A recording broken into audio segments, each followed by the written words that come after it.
सब्र एक ऐसी सवारी है जो न कभी गिरने देती किसी के नज़रों में, न किसी के चरणों में। नमो नमः मित्रों, मैं उदय कुमार आप सबको संस्कृत की कक्षा में स्वागत करता हूँ। आप लोग जानते हैं कि हम लोग का संस्कृत का अनुवाद सीरीज चल रहा है, जिसमें से भाग दूसरा आज हम लोग को पढ़ना है। तो आप लोग सब्र कीजिए, आप ज़रूर सीख पाइएगा अनुवाद को।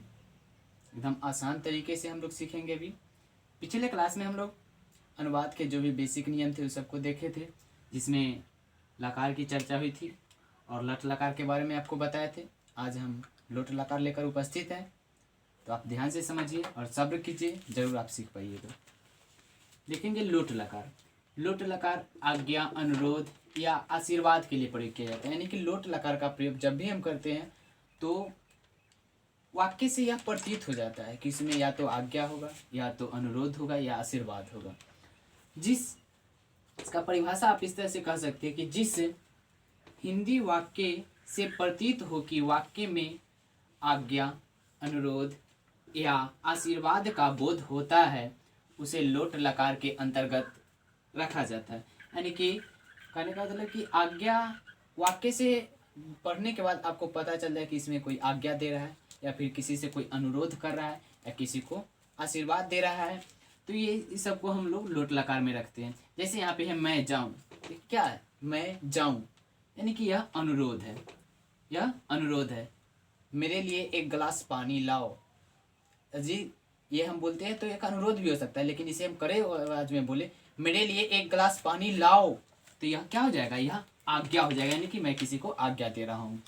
उसके बाद आशीर्वाद, तुम जियो, तुम लाखों वर्ष जियो, यह आशीर्वाद है। तुम खुशी रहो, यह सब क्या है? आशीर्वाद है। तो इस तरह के हम लोग वाक्य को अनुवाद करना इसमें सीखेंगे। आप लोग को भी उत्सुकता होगी कि ऐसे वाक्यों का अनुवाद कैसे बनता है। तो इसका नियम है तू, ताम, अंतु, अह, यही, तम, तह, आनी, आव, आम।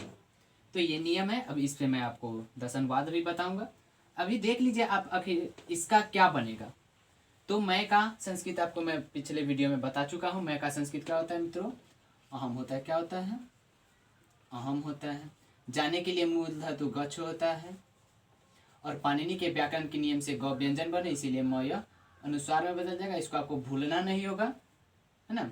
और अहम कौन सा पुरुष कौन सा वचन है? तो आप लोग को पिछले वीडियो में बताया है कि अहम यानी मैं उत्तम पुरुष एक वचन है। तो उत्तम पुरुष एक वचन नियम में क्या है? आनी यहाँ पे है, तो गच्छानी हो जाएगा। क्या हो जाएगा? गच्छानी। तो यह बन गया। बस इसी प्रकार से चुटकी मसलती अनुवाद तैयार। अब 10 अनुवाद हम इस पे देखेंगे। देखिए ये सब अनुवाद अभी हम आपको बताएंगे बना करके, और एकदम मज़ा आ जाएगा बनाने में। देखिए हम लोग कैसे बनाते हैं इसको। वह पढ़े, यहाँ पर आप देख रहे होंगे बोर्ड पे कि सब मैं पढ़ना से ही लिया हूँ, क्योंकि मैं इसलिए लिया हूँ कि आपका एक लोट लकार पे पठ धातु याद हो जाए। तो इसके माध्यम से आपको पठ धातु फिर याद करना होगा, धातु रूप। तो आपको इस अनुवाद के माध्यम से आपको याद हो जाएगा किस प्रकार से हम पठ धातु में लोट लकार का जो होता है पठतु, पठताम, पठंतु, पठ, पठतम, पठत, पठानी, पठावा, पठामा। तो इसको हम लोग देखेंगे किस प्रकार से। तो इसीलिए मैं पढ़ना से ही सब कुछ लिया हूँ, और एक अलग से है तो 10 पूरा दिया हूँ मैं। देखिए वह पढ़े, वह का क्या होता है? स। क्या होता है? स। पढ़ना का मूल धातु पठ होता है, और वह प्रथम पुरुष एक वचन। तो लोट लकार के नियम प्रथम पुरुष एक वचन में क्या है? तू। पठतु हो गया, बन गया। एकदम आसान है। वे दोनों पढ़े, वे दोनों पढ़े। तो वे दोनों पढ़े, यहाँ देख रहे हैं कि आज्ञा दिया जा रहा है। ये जो भी अनुवाद है यहाँ पे लिखा हुआ सब लोट लकार का है। पहचान कर लीजिए कैसे पहचान करना है। सो वे दोनों पढ़े, वे दोनों का क्या हो जाता है? वे दोनों का संस्कृत तौ होता है। क्या होता है? तौ। और पढ़ना का मूल धातु पठ होता है। फिर देखिए यहाँ पे प्रथम पुरुष द्विवचन में क्या है? ताम है, तो तो पठाम हो जाएगा।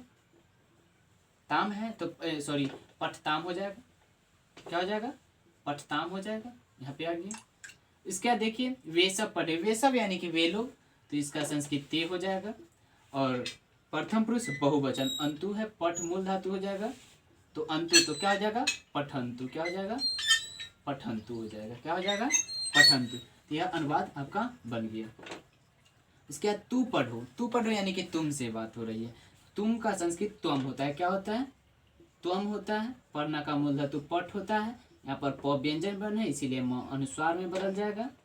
और यहाँ पर आप देख रहे हैं मध्यम पुरुष अह या ही का मैं चर्चा जब संस्कृत का 10th बिहार बोर्ड 10th के संस्कृत का जब मैं सिलेबस की चर्चा कर रहा था, उसमें एक ऑब्जेक्टिव बताया था कि किस प्रकार से इससे ऑब्जेक्टिव पूछे जाते हैं यहाँ से।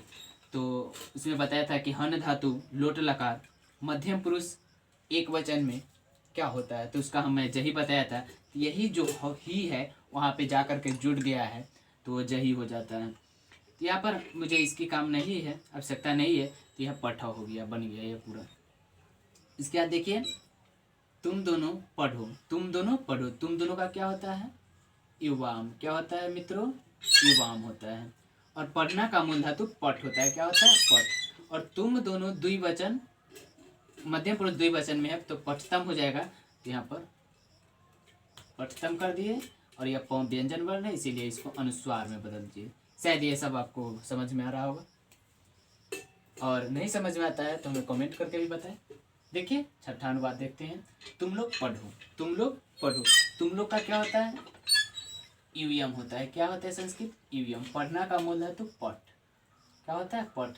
फिर प व्यंजन बने, इसीलिए म अनुसार में। मैं बार बार इस नियम को आपको बताता हूँ, अब ध्यान रखिएगा। और तुम लोग मध्यम पुरुष बहुवचन है, तो यहाँ पर क्या है? तो पठत हो जाएगा, बन गया ये, है ना। इसके बाद मैं पढ़ूँ। मैं पढ़ूँ, तो यहाँ पर मैं का संस्कृत अहम होता है। अहम होता है, ये मैं पहले ही ऊपर कर देता हूँ। और पढ़ना का मूल धातु पठ होता है।